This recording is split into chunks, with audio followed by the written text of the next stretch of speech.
thank you all for coming. My name is Alex Wendt. I'm a professor of political science here at Ohio State. Before that, I taught at Yale, Dartmouth, and the University of Chicago. I'm well known in my field of international relations, and I have a serious reputation that I have no intention of squandering today. And I say that because what I'm going to do today is break a taboo deeply held in the scientific and academic community especially, but also in the government, the news media, and all modern institutions of modern society hold this taboo. And the taboo is on taking UFOs seriously. And by that I mean three things. First, there's a taboo on admitting in public that UFOs exist, that they're real. Second, that some of those UFOs might be extraterrestrial. And third, it's also forbidden to do science on UFOs to find out one way or the other. And I want to say a few more words about that last point because it's kind of surprising when you think about it. Human beings are incredibly curious creatures. We will study anything we do not understand if given the possibility. In fact, we are so curious that we have spent hundreds of millions of dollars building giant radar telescopes to look for signs of intelligent life around distant stars, for which there's no evidence whatsoever. But when it comes to UFOs, not a cent. The scientific community has never done any serious, sustained, systematic study of UFO phenomena. And that's in spite of the fact that if it were found that some UFOs were ETs, or extraterrestrials, it would be one of the most important events in human history. And yet scientists give us only silence and or ridicule for people who are UFO believers. Okay? And of course that's because they believe that UFOs don't exist. So my first challenge in challenging this taboo is to make the case that UFOs actually are real phenomena. And to do that, I need to start with a very clear definition of what a UFO is. Most of us, when we hear the term, we automatically associate UFOs with ETs, little green men, although it turns out they're probably gray, but little green men who pilot UFOs.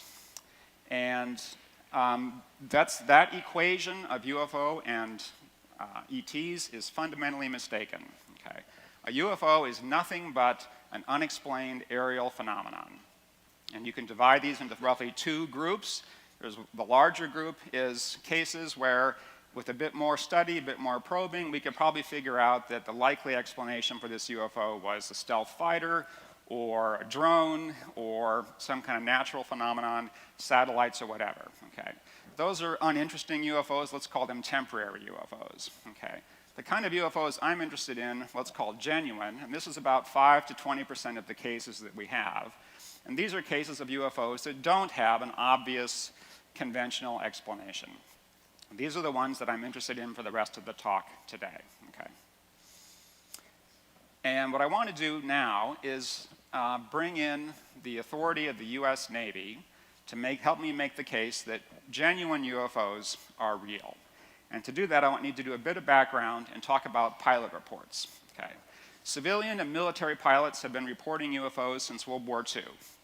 Some pilots have reported their incidents to their commanding officers or whatever. Many pilots have not because of fears of ridicule and so on. But in the past few years, fighter pilots especially in the United States and elsewhere have begun to become more and more vocal about what they perceive as the safety hazards that UFOs pose to their personal operations in the sky. In particular, UFOs routinely penetrate prohibited military airspaces, and more from the pilot's point of view of concern, UFOs sometimes fly dangerously close to pilots themselves, literally 50 feet away. And so pressure from the pilots led the US Navy this year, and this was a big story in the New York Times, led the US Navy to an official policy change on how they handle UFO reporting. In the past, they would always ignore their pilots' reports. Now they are working on a procedure to require their pilots to report something. Okay? So the US Navy has taken a big step in this way. And in justifying this policy change publicly, one thing they've done is they released two very short clips, video clips, of UFOs that their fighter pilots had taken. They probably have dozens or maybe hundreds of these clips, who knows, but these are the two they've released.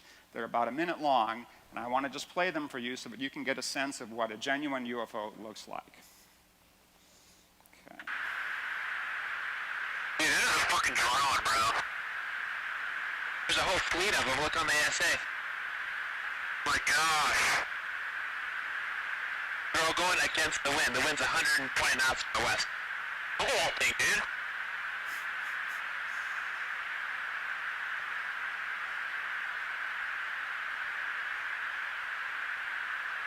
That's not our LNS though, is it? It's not. That is the LNS, dude. Well, if there's like... Look at that thing. It's rotating.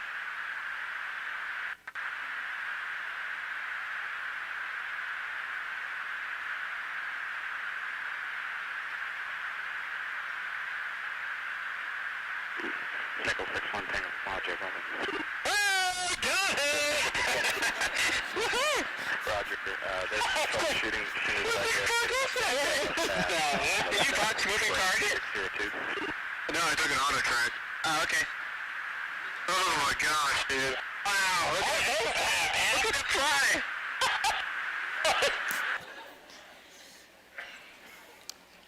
All right, so those are two UFO reports from fighter pilots just from a couple years ago. If you notice in the very first one, the guy said, did you know there's a fleet of them out there? So it wasn't just one, it was a whole fleet of those things that was flying. But whatever you or I may think is in those videos, the Navy has officially classified them as unidentified. And what that means is that they've done some homework and they've basically ruled out all the standard conventional explanations for these two cases and probably many other cases as well. And so what they're in effect saying is there's something on that video, it's real, it's not a hoax or it's not an illusion, there's something on that video, those videos, it's real, but they just don't know what it is, okay? So to my mind, the Navy has just proven or at least established that genuine UFOs are real. Now, are they ETs also? That's a totally separate question, okay? It's quite possible that even those genuine UFOs have no ETs involved in them at all, okay? But it's important in this respect to, I think, listen to the pilots, okay? Well, actually, on the UFO ET question, the Air Force said nothing, or the Navy said nothing about ETs at all when they released those videos.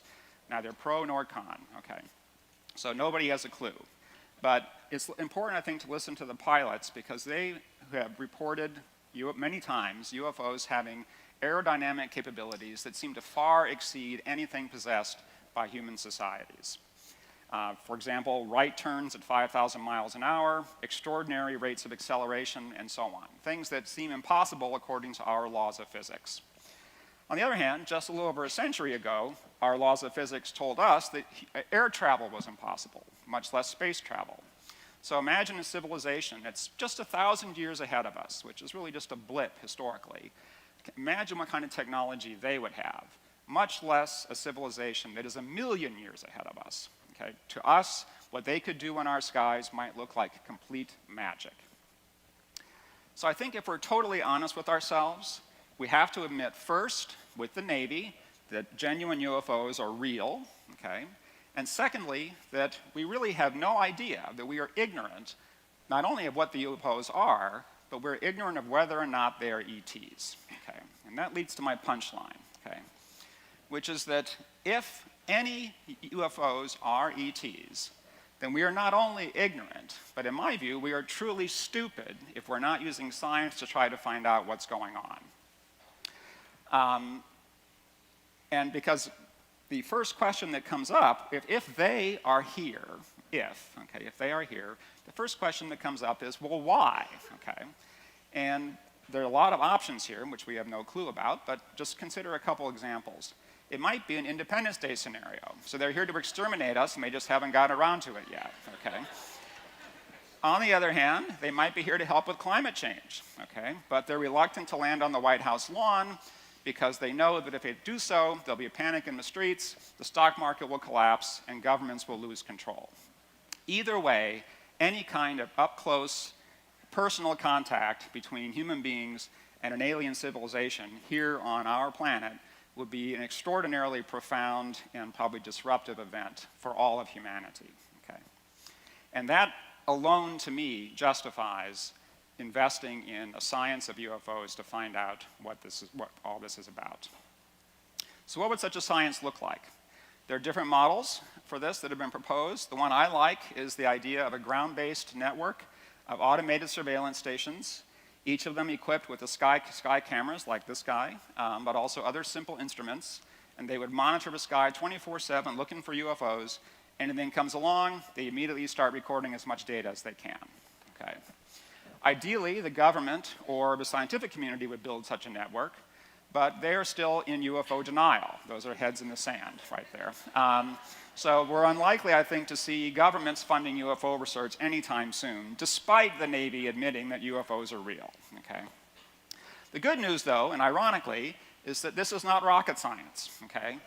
The camera technology we have today is extremely sophisticated and also surprisingly cheap. So in my view, it would be possible to organize and build the building of such a network through a scientific nonprofit funded essentially through the internet by crowdfunding. Okay.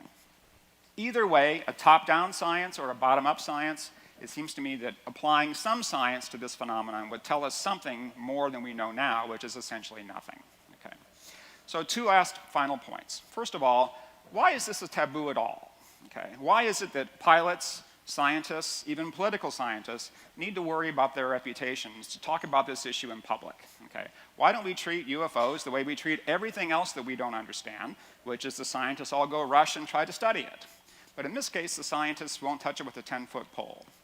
And I think a clue to this idea of why the taboo exists is in the word taboo itself, because taboos are about fear, cultural fears usually. And I think my suggestion here is that perhaps the reason this taboo is so powerful is that we are afraid subconsciously of what we might find out if we actually opened up the door of science and tried to understand what these phenomena are. Okay. But that leads to my second point, and the last thing I'll say, which is that in my view, the first responsibility of academics is to tell the truth. And the truth is, we have no idea what UFOs are, and no one in a position of power or authority is trying to find out. That should surprise and disturb us all, and I think raises the question of whether the people should try to find out for themselves first instead. Thank you.